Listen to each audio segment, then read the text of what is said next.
Hi friends, आप देख रहे हैं आरो वाटर सपोर्ट चैनल। और आज मैं बताने वाला हूँ 150 जीपीडी का जो बूस्टर पंप होता है केमफ्लो ब्रांड का। केमफ्लो ब्रांड का क्या होता है और उसके पीछे जिधर लगा रहता है, स्पेलिंग हो सकता है मिस्टेक हो, TECHO या TECO ऐसे करके कुछ स्पेलिंग लिखा हुआ रहता है, टेको। और ये जो 150 जीपीडी का केमफ्लो का बूस्टर पंप होता है,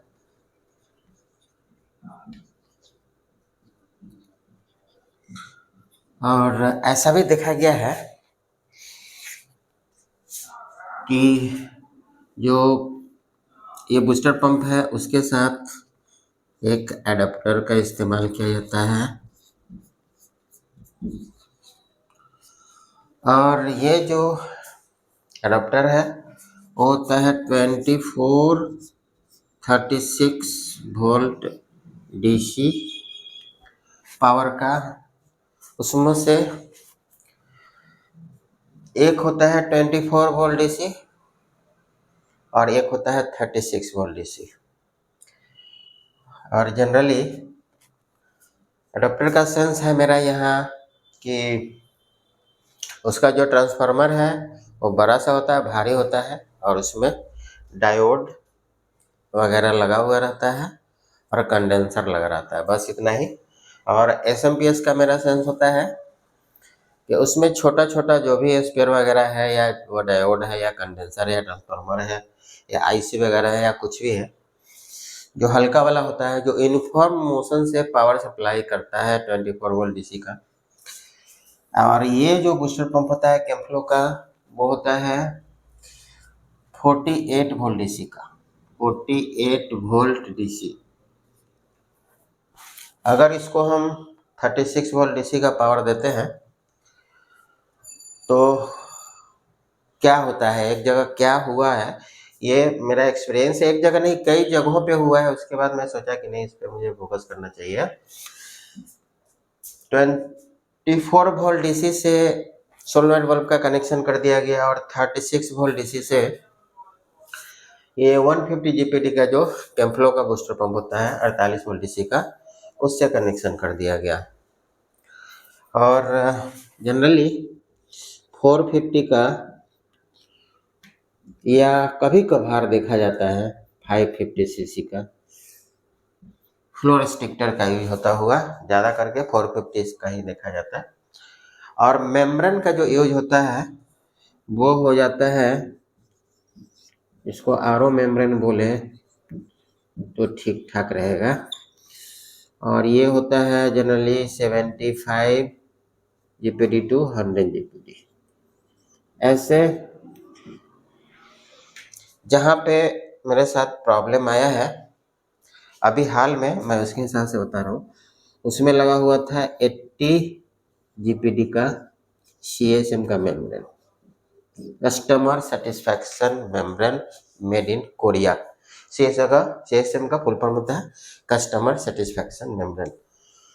तो इसमें क्या हुआ कि CSM का जो मेम्ब्रेन था, साल 1.5 साल होने के बाद उसका पोर साइज बड़ा हो गया और मैक्सिमम लगा हुआ था ये लगभग 630 ppm वाले TDS में। तो इस वीडियो के माध्यम से मुझे यही कहना था, यदि 500 से ऊपर TDS है तो 450 सीसी की अपेक्षा आपको 550 सीसी का ही फ्लोर स्टिक्टर का यूज करना चाहिए। और RO में तो जनरली एडाप्टर का यूज होना ही नहीं चाहिए, यानी कि भारी ट्रांसफार्मर वाला जो होता है पावर सप्लाई। SMPS अलग चीज़ है। एडाप्टर को जो भारी ट्रांसफार्मर वाला होता है उसको हम लोग SMPS नहीं बोल सकते हैं। और SMPS को अगर कोई एडाप्टर बोल देता है तो कोई बात नहीं है, लेकिन उल्टा नहीं बोल सकते, मेरा ये कहना था। और 150 जीपीडी का अगर बूस्टर पंप का यूज होता है तो जनरली 2 मेम्ब्रेन का अगर लोड देना है तो उसके लिए होता है। जैसे कि 75 जीपीडी का अगर 2 मेम्ब्रेन का यूज करते हैं 25 एलपीएच वाले आरओ सिस्टम में, वहाँ के लिए 150 जीपीडी का कोई भी बूस्टर पंप ठीक ठाक रहता है। उसमें आप 48 वोल्ट डीसी का पावर सप्लाई दे सकते हैं और वो भी एडाप्टर के माध्यम से। तो ये साउंडलेस चलेगा, कोई ऐसा उतना आवाज़ नहीं करेगा।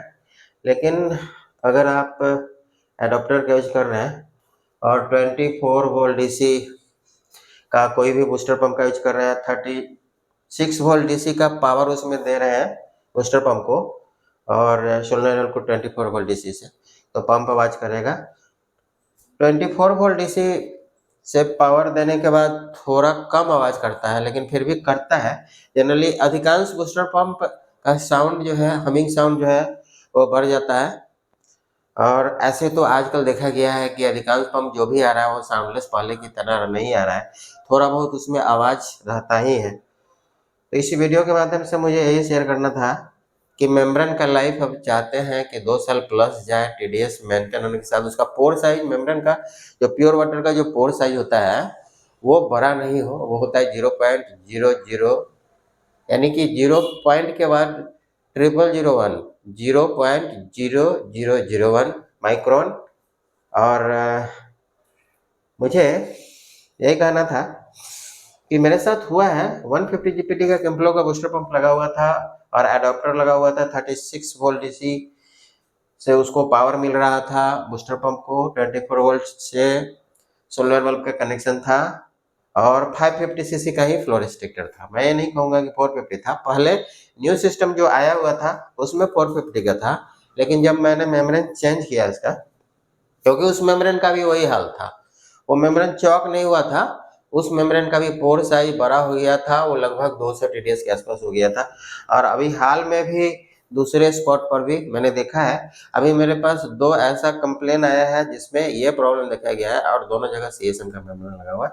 एक जगह तो क्या है कि जो टैप वाटर का फोर्स है ना, वही काफ़ी बहुत ही ज़्यादा है।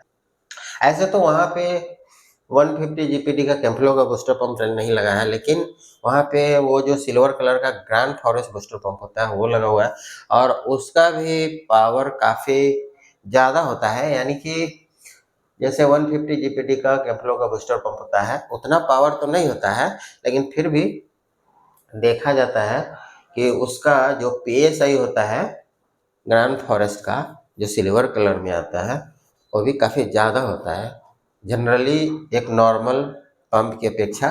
क्योंकि वहाँ पर एसएमपीएस लगा हुआ है 24 वोल्ट डीसी का, लेकिन वहाँ पे चूँकि टैप वाटर का फोर्स इतना ज़्यादा है, इतना ज़्यादा, इसके कारण बूस्टर पंप को अगर बहुत ही ज़्यादा प्रेशर का पानी मिल रहा है तो वो तो एज ए स्टेबलाइजर की तरह काम करता है, वो अपने प्रेशर को लगभग 2 गुना 3 गुना बढ़ा देता है। तो वहाँ भी सीएसएम का ही मेम्ब्रेन लगा हुआ था और टीडीएस कोई खास ज़्यादा नहीं है वहाँ पे, लगभग हम समझ रहे हैं वही लगभग 600 के अंदर ही टीडीएस है, लगभग 550 के आसपास।